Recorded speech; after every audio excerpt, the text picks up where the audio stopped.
Next.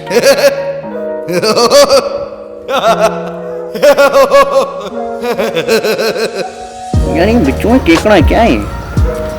मैं भी काला।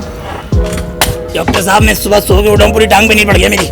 हाँ, टांग में नील पड़ गया भाई, आपको इन्फेक्शन हो गया है। इन्फेक्शन? हाँ, ये इन्फेक्शन हो गया आपको। अब ये इन्फेक्शन पूरे जिस्म में फैलेगा। इससे पहले टांग कटवा लो अपनी। टांग नहीं कटवा सकता मैं? भाई देख लो, मैंने आपको बता दिया कि टांग नहीं कटवाई तो पूरी बॉडी में फैलेगा, फिर तुम्हें तकलीफ होगी। नहीं टांग नहीं कटवा रहा मैं। भाई देख लो, मर्जी है तुम्हारी, टांग बचाओ या जान बचा लो। भाई जल्दी करो यार, पेशेंट को डील करने मुझे। और काट दो।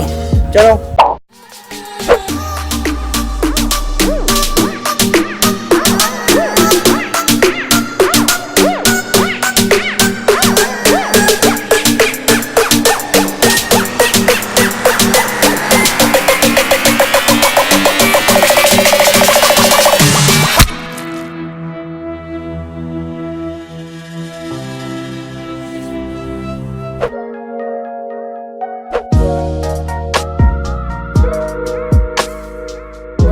समझ नहीं आ रहा केचुआ केकड़ा क्या है यार ये। डॉक्टर साहब वो उस दिन सीधी टांग पे जो नील पड़ा था ना, वो उल्टी टांग पे भी पड़ गया।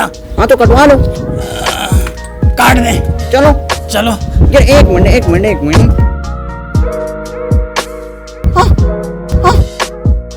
हाँ, अब आया समझ, अब आया। ऊँट पहाड़ के नीचे है। असल में बात दरअसल ये है कि जो आपने जो ट्राउजर पहना है ना, इसका रंग है नीला। तो ये नील उतर के आपकी टांगों में चला जाता है, इसलिए आपकी टांगें नीली हो जाती हैं। ये कोई इन्फेक्शन वगैरह नहीं है। अब शुक्र अदा करो कि आपकी दूसरी टांग कटने से बच गई।